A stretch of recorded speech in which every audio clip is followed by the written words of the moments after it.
Why most strongmen don't progress beyond the car park and how to fix it. The reason most strongmen don't achieve their utmost potential are due to three main areas. These areas are training, nutrition, and mindset. And we're going to break down these three areas in this video so you can figure out what you need to do to get to the next level. So starting off with training, and the biggest issue you're going to see people have happen to them is plateaus or lack of progress. And for me, this comes down to the periodization models that they're using. I use four main models with my athletes, namely hypertrophy microcycles, supramaximal training or overreaching overtraining protocols, the Norwegian model, but then also the conjugate model. And then I'll use these throughout the year, and I'll plan for a lot of the elite athletes the whole year in advance, and I'll plan what they need, when they need, to help them peak for the competitions that are lining up. They could have mini peaks, but then they have a main peak. So if we look at someone like Andrew Flynn, the main peak is going to be Britain's and World's Strongest Man, but then there's going to be other mini peaks in there like the Giants Live Tour, which is occurring in 6 weeks from training. So what I'm saying is a lot of the athletes don't follow consistent periodization models. You need to get used to executing a Norwegian, executing an overtraining protocol, understanding how to select weights for a conjugate, and then with all that combined, understanding your body and then when to auto-regulate. Again, I'll use Andrew Flynn as an example. He's really good at doing this. When he isn't in a good place in terms of stress because of family stuff or the children off holiday or whatever, he's able to auto-regulate his volume down to what is necessary to help him consistently get better block after block after block. The next element with training are injuries. The athlete that stays off the injury table the longest will be the best athlete. The key is to stay off it. It's part and parcel of the sport, but the idea is to obviously minimize it. The area with regards to training that you can have an effect on injuries is structural balance. This isn't just predictor lifts, whereby when I talk about the strict press wanting to be 85% of your push press, that's more predictor lift in terms of performance. But with structural balance, we want balance in certain muscle groups. So like balance of your biceps to your triceps, balance of your internal rotators, like maybe your chest compared to your external rotators with the four main shoulder stabilizers that I train. If you've got balance in these muscle groups, you'll have better neural drive, but you'll have less injury occurrence because you create less dysfunctional motor patterns. Lastly, when it comes down to training, and a massive reason certain athletes don't progress is they get a little bit too insulated. It's an individual sport, but you want to be part of a team. One of the things I do with my athletes is I chuck them all into a WhatsApp group so they can chat to each other. I've got a huge depth of knowledge in quite a lot of things, but there's certain things with attention to detail like tacky and which tacky for which heat I'm not really familiar with. So these guys can talk to each other. I did it just a couple of weekends ago at Hampshire's Strongest Man, where I was able to pick the brains of Paul Wood on the Conan's wheel. I've never done the Conan's wheel, I've never trained it. I've had athletes train for it, but I wanted to get his tips on what he would do technically for the Conan's wheel in the event. And I brought my athletes over, the three of them, one of them being the winner, Josh Walton, to give them tips immediately. Paul Wood has a huge depth of experience. He's been to the highest level at 105. He's done open competitions, I believe, at Britain's Strongest Man. So what I'm trying to get at is you need to pick the brains of others. There's loads of experience in the sport and events keep on changing. So if you can learn what they did, you can then add it to your arsenal and then get better as a strongman moving forwards. Let's dive into and quickly have a look at the nutritional element. So the biggest mistake I see specifically in strongman, and this is within any weight class all the way up to, but especially opens, is the 2 forward, 1 back approach.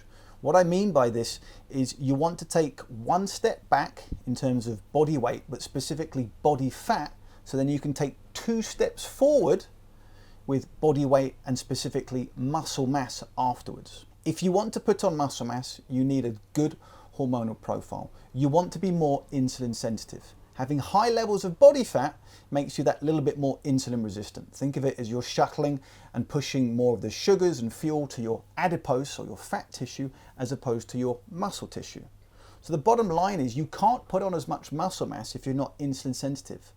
What does it take to be insulin sensitive? It means being leaner. That's what I mean by taking one step back.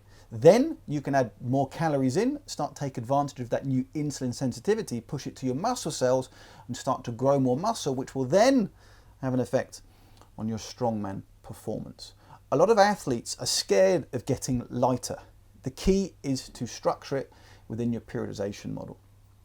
The best time to strip body fat and allow yourself to be lighter and therefore maybe a little bit weaker is the beginning of a program or beginning of a training block, especially if the training block is 6 or more weeks away.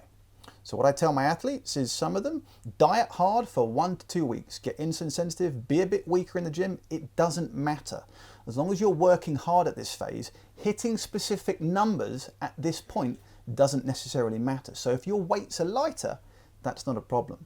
So we'll take a period at the beginning of the block to get leaner, be lighter, be weaker for a little bit, but then we will slingshot and super compensate later on in the block when we're piling in the calories and they're able to use more of their calories. The other area I would see within strongman, and again this is specifically for open, although it does apply to the weight categories, is they lack nutrient density within what they're eating day to day.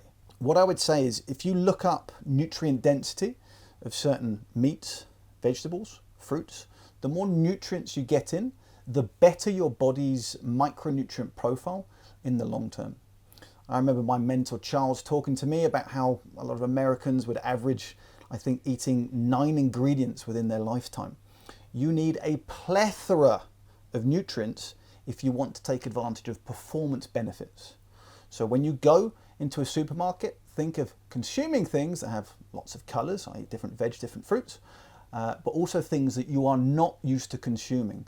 Try and branch out. Don't have the same thing. When you have the same thing, what I've noticed is people get a little bit more sensitive or intolerant to certain food types, and you don't absorb and assimilate them as much as if you started to rotate more.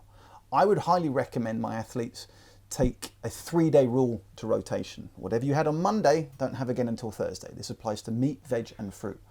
Get more variety into your diet, but specifically look at more nutrient density to increase the micronutrient profile of your intake. Moving on to mindset or psychology. One of the areas I would say that makes certain athletes different from others, and especially the more successful ones, is some have a need to avoid failure, some have a need to achieve. What you'll see is it's the kind of person that would pull out of a comp based on events he might not like, or maybe he's competing against athletes who might beat them. Those that have the need to achieve, as opposed to a need to avoid failure, would do that comp. They would see what happens. They would roll the dice. They would learn from the experience and then kick on and grow from it. This moves quite nicely into growth versus fixed mindset. I'll start with the fact that there is a book on this by Carol Dweck. It's a very easy read. I highly recommend you purchase and read it and apply the principles if you want to reach your utmost potential within strongman. Where do I see a fixed versus growth mindset? I see it all the time with certain athletes when they first start with me. Some of them think the conjugate model isn't great for me, I don't respond well to it. Whereas others will be like, I've not done the conjugate model, so I'm interested in trialing it. Or I haven't figured out how the conjugate model works yet, but I'm willing to give it a try. The athletes with the growth mindset always go further because they're looking at trying to improve their potential. Fixed mindset is fixed, it's static, you can't get any higher. So the fixed mindset, I find these athletes don't get anywhere near as much in terms of progress as the growth, but the growth mindset needs to be applied across the board. It cannot just be to one principle, it needs to be a lifestyle process. Lastly, when it comes to mindset, and this is where you might need to look at hiring external help, like a sports psychologist, is a lack of self-belief. The athletes that do the best believe in themselves, believe in their ability, believe that they can compete against anybody else and that they can win each competition. They're not just turning up to make up the numbers, but lack of self-belief could be a limiting factor in terms of something that's innate that you learned in childhood, something you learned from your parents, which is why I say you might need to consider getting external help with this. Either way, if you're not willing or you haven't got the budget to that, fake it till you make it.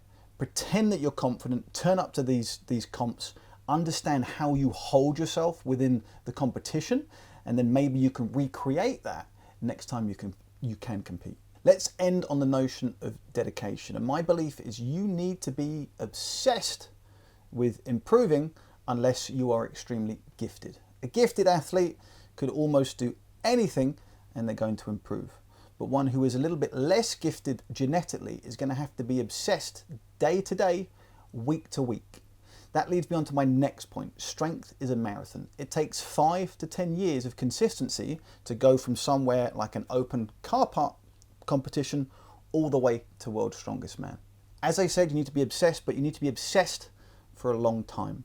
It doesn't happen overnight. There are very few athletes that walk straight into the sport of strongman and do extremely well. If you talk to anyone from Mitch Hooper, Eddie Hall, they were in the trenches doing car park comps or low-level comps a lot longer than you think if you look at their history. The other side of things is rarely can you do multiple sports. As I said, you need to be obsessed, but singularly obsessed. If you want to be the best strongman in the world, but you also want to play rugby on the weekend, which was something that Aaron Page once told me, I said to him, he was mad.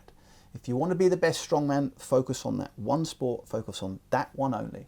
You'll find that all of the guys at the top level don't chop and change and do multiple things. They are singly focused on achieving one goal, and that narrow focus helps them achieve their utmost potential.